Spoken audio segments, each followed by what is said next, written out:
ரட்சிக்கப்பட்டவன் ஒரு அபிஷேகம் பண்ணப்பட்டவன் தேவனால் தெரிந்தெடுக்கப்பட்ட ஒருவனுடைய வாழ்க்கையில் அவனுடைய எதிரியாகிய பிசாசு வந்து அவனை வந்து அழிக்கவும் முடியாது, அழிக்கவும் அவன் நினைக்க மாட்டான். ஆனால் என்ன பண்ணுவான் அப்படின்னா, ஸோ அவனை திசை திருப்ப முயற்சி பண்ணுவான். ஸோ நான் வாசித்த ஒரு அழகான ஒரு கோட் என்ன அப்படின்னா, enemy doesn't need to destroy you but he needs to distract you. Distraction is enemies last option but distraction is first. நீங்கள் பார்த்துட்டு இருக்கிற இந்த series called purpose over pleasure.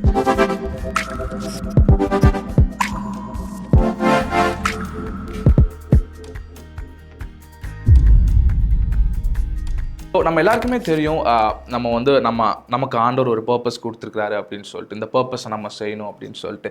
But நான் ஏர்லியராக சொன்ன மாதிரி நம்மளுடைய வாழ்க்கையில் ஃபார் எக்ஸாம்பிள் இப்போ ஆண்டவர் எனக்கு வந்து ஏ அப்படிங்கிற ஒரு இடத்துலேருந்து பிக்கு போகணும், அதுதான் என்னோட பர்பஸ் அப்படின்னா, இந்த ஜேர்னியில் நான் போய்கிட்டு இருக்கும்போது என்னோட பர்பஸை நான் பர்சீவ் பண்ணும்போது நம்மளுடைய எனிமி அந்த பிசாசு வந்து அது நம்ம இடையில வந்து நம்மளை ஸ்டாப் பண்ணி நம்மளை வந்து டெஸ்ட்ராய் பண்ணி அழிக்கணும் அப்படின்னு அவன் முடிவு பண்ண மாட்டான். ஸோ மாறாக என்ன பண்ணுவான்னா, ஒரு ஸ்மால் டீவியேஷன், ஒரு சின்ன ஒரு வழியை மட்டும் மாற்றி விட்டுட்டான் அப்படின்னா, ஒரு சின்ன டிஸ்ட்ராக்ஷனை கொடுத்துட்டான் அப்படின்னா, அந்த ட்ராக்ல நான் எவ்வளோ வேகமாக போனாலும் எவ்வளோ மெதுவாக போனாலும் எனிமிக்கு ஒரு ப்ராப்ளமே இல்லை. பிகாஸ் நான் வந்து என்னோட ட்ராக்ல இல்லை, ஆண்டவர் எனக்கு கொடுத்த அந்த பர்பஸில் நான் இல்லை. I am missing the mark அப்படின்னு சொல்லலாம். இந்த டிஸ்ட்ராக்ஷன், இந்த பர்பஸை செய்ய விடாதபடி என்ன மாதிரியான டிஸ்ட்ராக்ஷனை கொண்டு வரான் அப்படின்னா, அவன் யூஸ் பண்ணுற ஒரு ட்ராப் தான் ப்ளஷர். ஸோ இந்த வீடியோ டைட்டிலே இருக்கும், பர்பஸ் ஓவர் ப்ளஷர். ஸோ இந்த ப்ளஷரை யூஸ் பண்ணி தான் பிசாசானவன் நம்ம எல்லாரையுமே டீவியேட் பண்ணுறதுக்கும் நம்மளை டிஸ்ட்ராக்ட் பண்ணுறதுக்கும் அவன் யூஸ் பண்ணுற டூல் வந்து இந்த ப்ளஷர். ஸோ ப்ளஷர் ட்ராப் அப்படின்னு சொல்லலாம். ஸோ ப்ளஷர் அப்படின்னு சொன்ன உடனே pleasure it self a wrong word அப்படின்னு கேட்டிங்கன்னா இல்லை. ப்ளஷர்னு சொன்ன உடனே அது ஒரு கெட்ட வார்த்தை அப்படின்னு கேட்டிங்கன்னா இல்லை. அது ஆக்சுவல் தமிழில் என்ன சொல்லலாம் அப்படின்னா, அது ஒரு இன்பம், சுகம், ஒரு ஆனந்தம், ஒரு ஃபீல் குட், அதுதான் ஒரு வந்து ப்ளஷர். அது நமக்கு இது வந்து ஆண்டவர் கொடுத்த ஒரு ஃபீலிங்ஸ். ஸோ இது எதுலலாம் கிடைக்கும்னு பார்த்தீங்க அப்படின்னா, மேபி இப்போ நீங்கள் நல்ல ஒரு ஃபுட் சாப்பிட்றீங்க அப்படின்னா, நல்ல ஒரு சாப்பாடு நீங்கள் சாப்பிட்றீங்கன்னா அதில் ஒரு ப்ளஷர் கிடைக்கும். நீங்கள் ஷாப்பிங் போகிறீங்கன்னா அப்போ ஒரு ப்ளஷர் கிடைக்கும். உங்களுக்கு பிடிச்ச யார்கிட்டையாவது நீங்கள் பேசுகிறீங்க, சேட் பண்ணுறீங்க அப்படின்னா அப்போ உங்களுக்கு ஒரு ப்ளஷர் கிடைக்கும். வேறு உங்களுக்கு பிடிச்ச ஒரு ஆக்டிவிட்டீஸில் நீங்கள் ஸ்போர்ட்ஸில் இன்வால்வ்மெண்ட்டாக இருக்கீங்கன்னா நீங்கள் வெளியே போய் நீங்கள் விளையாடும் போது கிடைக்கும். இதெல்லாம் தாண்டி எஸ்பெஷலி மொபைல், நீங்கள் மொபைலில் ஒரு வீடியோ கேம் விளாட்றீங்களா, மொபைலில் நம்ம யூஸ் பண்ணுற இந்த இன்ஸ்டாகிராம் ஷார்ட்ஸு, ரீல்ஸு, ஸோ இது எல்லாமே நமக்கு வந்து இந்த ப்ளஷரை கொடுக்கும். இந்த வேர்ட் நீங்கள் கேள்விப்பட்டிருப்பீங்க, டோபமைன் அப்படின்னு சொல்லிட்டு. இது ஒரு கெமிக்கல், நம்மளுடைய பிரெயினில் வந்து இது வந்து ரிலீஸ் ஆகும். நம்ம எப்பப்பெல்லாம் நம்ம வந்து இந்த மாதிரி ஆக்டிவிட்டீஸில் நம்ம ஈடுபடும் போது இந்த கெமிக்கல் நமக்கு ரிலீஸ் ஆகும்போது நமக்கு ஒரு நல்ல ஒரு ஃபீல் குட் நமக்கு கொடுக்கும். அதுதான் ப்ளஷர். ஸோ ப்ளஷரை அனுபவிக்கிறது வந்து தப்பா அப்படின்னு கேட்டால் nothing wrong, but we should know the limit. அதுக்கு முன்னாடி இந்த ப்ளஷர் எப்படி ஒர்க் ஆகுது அப்படிங்கிறதையும் நம்ம புரிஞ்சுக்கணும். ஸோ நான் சொன்ன மாதிரி ப்ளஷர் வந்து நம்ம எல்லா ஆக்டிவிட்டீஸ்லையுமே நமக்கு கிடைக்கும். பட் இந்த ப்ளஷரில் ஒரு முக்கியமான விஷயம் என்ன அப்படின்னா, அந்த ப்ளஷரோட நேச்சர் அப்படின்னு பார்த்தோம் அப்படின்னா இட்ஸ் வெரி ஷார்ட் லிவ்டு. அதோட காலம்னு பார்த்தீங்கன்னா அது வந்து ஒரு குறுகிய காலம் தான், short lived, temporary, that's not a permanent. ஒரு விஷயம் செய்கிறதுனால நமக்கு அதில் ஒரு ப்ளஷர் கிடைக்குது, ஒரு நல்ல ஒரு ஃபீல் குட் ஃபேக்டர் அதுலேருந்து கிடைக்குன்னா அது வந்து ஷார்ட் லிவ்டு. கொஞ்ச நேரம் தான் அது வந்து அதோட தன்மை இருக்கும். அதுக்கப்புறம் we have to come again to the reality. அது நீங்கள் என்ன ஆக்டிவிட்டினாலும் எடுத்துக்கலாம். ஸோ மேபி இப்போ நீங்கள் கொஞ்ச நேரம் நீங்கள் இன்ஸ்டாகிராமில் நீங்கள் ரீல்ஸ் பார்க்குறீங்க அப்படின்னா அந்த கொஞ்ச நேரம் அந்த நீங்கள் பார்க்குற அந்த டைம் தான். ஈவன் நான் சொன்ன மாதிரி நீங்கள் ஒரு நல்ல ஃபுட் சாப்பிட்றீங்க அப்படின்னா சாப்பிடும் பொழுது அது ஒரு நல்ல ப்ளஷர். இல்லை சாப்பிட்டு கொஞ்ச நேரம் திருப்பி அகெயின் நீங்கள் உங்களுக்கு வந்து you will feel hungry, again நீங்கள் போயிட்டு சாப்பிட்ணும். ஸோ எல்லா ப்ளஷருமே நீங்கள் ஈடுபடுற ஒவ்வொரு ஆக்டிவிட்டிலையும் இருந்து வர்ற எல்லா ப்ளஷருமே ஷார்ட் லிவ்ட் அப்படிங்கிறத நம்ம புரிஞ்சுக்கணும். ரெண்டாவது முக்கியமான விஷயம் என்ன அப்படின்னா, இந்த pleasure it will give excitement not fulfilment.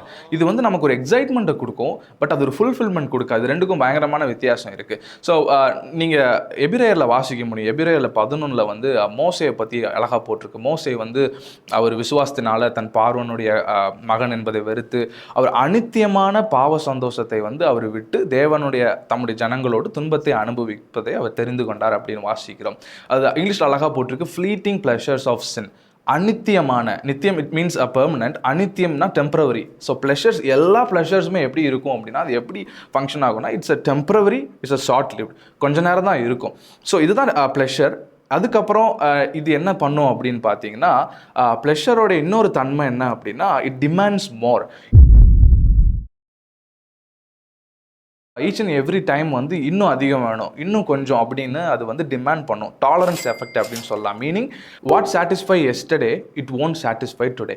So இன்னைக்கு வந்து அதே ஆக்டிவிட்டியாக இருக்கலாம், அதே விஷயமா இருக்கலாம், it needs more stronger or something new அப்படிங்கிற மாதிரி ப்ளஷர் வந்து டிமாண்ட் பண்ணும். இந்த ப்ளஷர் வந்து ஈச் டைம் வந்து அது இன்னும் அதிகம் அப்படி கேட்கறதுனால, இது ரொம்ப டிமாண்ட் பண்ணுறதுனால, ஸோ நம்ம இதில் அந்த ஆக்டிவிட்டீஸில் வந்து நம்ம அதிக நேரம் நம்ம டைம் ஸ்பெண்ட் பண்ண வேண்டியதாக இருக்கும். அந்த டோபமைன் ஹிட் கிடைக்கிறதுக்கு, அந்த ஒரு ப்ளஷர், அந்த குட் ஃபீல் கிடைக்கிறதுக்கு you have to spend more time. Initial டைமில் வந்து ஆரம்ப காலத்தில் வந்து கொஞ்ச நேரம் நம்ம டைம் ஸ்பெண்ட் பண்ணும்போதே அந்த நல்ல ஒரு ஃபீல் குட் ஃபேக்டர் கிடைச்சிருக்கும். பட் நாட்கள் ஆக ஆக அதில் அதிக டைம் ஸ்பெண்ட் பண்ணுவோம். அதில் ஒரு எக்ஸைட்மெண்ட் நமக்கு இன்னும் கிடைக்காததுனால we have to spend more time. So அப்போது மேபி ஃபார் எக்ஸாம்பிள் நம்மளுடைய ஸ்க்ரோலிங் எடுத்துக்கலாமே. நீங்கள் மொபைலில் நம்ம ரீல்ஸ் பார்க்குறோம், ஷார்ட்ஸ் பார்க்குறோம் அப்படின்னா, ஸோ ஈச் அண்ட் எவ்ரி அந்த மினிட் வந்து நமக்கு ஒரு டோபமைன் ஹிட் இருக்கும், அது ஒரு ப்ளஷர் கொடுத்துக்கிட்டே இருக்கும். பட் நீங்கள் இனிஷியல் ஆரம்பித்ததுக்கும் இப்போ நீங்கள் யூஸ் பண்ணுற டைமும் பார்த்தீங்க அப்படின்னா அதோடைய கிராஃப் வந்து பீக்கில் எங்கேயோ இருக்கும். இப்போது நம்ம அதிக நேரம் இப்போ யூஸ் பண்ணியிருப்போம். 20 minutes ஆரம்பித்தது இப்போ மேபி மோர் தென் 2 hours இருக்கலாம். காரணம் என்ன அப்படின்னா, இது டிமாண்ட்ஸ் மோர். இது வந்து அதிகமாக இன்னும் எதிர்பார்க்கும், இன்னும் கொஞ்சம் நேரம் டைம் ஸ்பெண்ட் பண்ணு அப்படின்னு சொல்லிட்டு நம்மளை அது கேட்கறதுனால, so we have to spend no other way. So இது வந்து எங்கே கொண்டு போய் விடும் அப்படின்னா, கடைசியாக கொண்டு போய் ஒரு அடிக்ஷனில் கொண்டு போய் விடும். இது அடிக்ஷன் ஆனதுக்கப்புறம், ஏன்னா பிகாஸ் நம்ம மைண்டு வந்து நம்ம ப்ளஷர் கொடுத்து பழகிட்டோம். ஸோ அதனால இப்போ அது அடிக்ஷன் ஆனதுனால இப்போ அந்த பர்டிகுலர் அந்த விஷயம் வந்து இல்லாமல் இப்போ இருக்க முடியல. ஸோ அது இல்லாமல் இருக்க முடியாதுங்கிறதுனால நம்ம அதை நோக்கி டெய்லியும் போக வேண்டியதாக இருக்குது. ஸோ இதுதான் ஒரு ட்ராப் அப்படின்னு நான் சொல்கிறேன். இது ஒரு பாண்டேஜ், இது ஒரு அடிக்ஷனாக மாறிடுது. ஸோ இனிஷியலாக நம்ம இது ஒரு ப்ளஷர் ஆரம்பித்த ஒரு சின்ன விஷயம், ஸோ இப்போ எங்கே போய் முடியும் அப்படின்னு பார்த்தீங்கன்னா, ஒரு அடிக்ஷன், ஒரு பாண்டேஜில் போய் முடியும். ஸோ அதனால தான் சொன்னேன், பிசாசு வந்து இதை ஒரு டூலாக அவன் யூஸ் பண்ணுறான் அப்படின்னு சொல்லிட்டு. ஸோ இப்போ நான் சொல்கிறேன், இந்த ப்ளஷர் அப்படிங்கிறது வந்து it depends on the people, it vary people to people. So எனக்கு ஒரு ப்ளஷர் ட்ராப்பாக இருக்கலாம், இதை பார்க்குற உங்களுக்கு ஒரு ப்ளஷர் ட்ராப்பாக இருக்கலாம். ஸோ இப்போ நம்ம ஆஸ் அ கிறிஸ்டியன்ஸ் நம்ம வந்து எப்படி சொல்லலாம், இப்போ ஒரு anointed people, we are a chosen people அப்படின்னா, ஸோ நம்ம வந்து ஒரு ஸ்மோக்கிங் பண்ணுற ஒரு ஹேபிட்டோ, ஒரு ட்ரிங்க்ஸ் பண்ணுறதோ, ட்ரக்ஸோ, ஸோ இதில் வர்ற ப்ளஷர்ஸை நம்ம யூஸ் பண்ண மாட்டோம். பட் ரேதர், ஏன்னா இதெல்லாம் பண்ணால் வெளியே எல்லாருக்குமே தெரியும், பட் ரேதர் நம்ம எதில் இருப்போம் அப்படின்னு கேட்டிங்கன்னா, ஒரு சீக்ரெட்ஸன், யாருக்கும் தெரியாத ஒரு ப்ளஷர் ட்ராப்பில் இருப்போம். யாருக்குமே வெளியே உங்கள் சுற்றி உள்ளவங்களுக்கு தெரியாது, உங்கள் ஃப்ரெண்ட்ஸுக்கு, உங்கள் ஃபேமிலிஸ்க்கு தெரியாது. பட் உங்களுக்கு தெரியும் நம்ம எந்த ப்ளஷர் ட்ராப்பில் நம்ம மாட்டியிருக்கிறோம், எந்த ஒரு சீக்ரெட்ஸனில் இருக்கிறோம் அப்படிங்கிறது உங்களுக்கு தெரியும். நீங்கள் யோசிச்சு பாருங்களேன். ஸோ உங்களோட லைஃப் பர்பஸ் வந்து அடிக்ஷனில் உள்ள மக்களுக்கு நீங்கள் ஹெல்ப் பண்ணுறது உங்களுடைய பர்பஸ்னால், இப்போ உங்களுக்கே ஒரு ஹெல்ப் வேணும் அப்படிங்கிற சுச்சுவேஷனில் கொண்டு வந்து இந்த ப்ளஷர் விட்டுரும். So I am not worthy, எனக்கே ஒரு ஹெல்ப் வேணுங்கும் போது நான் எப்படி போயிட்டு இன்னொருத்தவங்களுக்கு ஹெல்ப் பண்ண முடியும், நான் எப்படி என்னோட பர்பஸை நான் பர்சியூ பண்ண முடியும் அப்படிங்கிற ஒரு பெரிய கொஸ்டின் மார்க் வந்து நம்ம லைஃப்பில் வந்துடும். ரெண்டாவது, இந்த ப்ளஷர் ட்ராப்பில் இருக்க அந்த ப்ளஷரை நம்ம அனுபவிக்க இன்னொரு விஷயம் என்ன ஆகும் அப்படின்னா, நமக்கு முன்னாடி இருக்கிற அந்த பர்பஸ் வந்து அது அப்படியே ஃபேட் ஆகிக்கிட்டே இருக்கும். பர்பஸ் நம்ம கண்ணுக்கு தெரியாது, அது தெரிஞ்சாலும் அதை நோக்கி ஒரு ஸ்டெப் கூட எடுத்து வைக்க முடியாது. காரணம், we are in a bondage, we are in a addiction. அப்போது பர்பஸை வந்து நம்ம பர்சியூ பண்ணணும் அப்படின்னா, தேவன் நமக்கு கொடுத்த திட்டத்தையும் நோக்கத்தையும், தேவனுடைய சித்தத்தை நம்ம செய்து முடிக்கணும் அப்படின்னா, we should definitely say no to pleasure. But that's not a easy thing. ப்ளஷருக்கு வந்து நோ சொல்கிறது வந்து அவ்வளோ ஈஸி கிடையாது.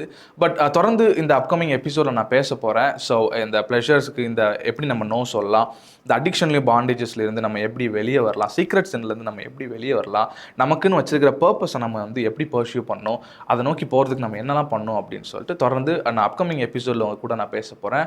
Stay tuned. God bless you.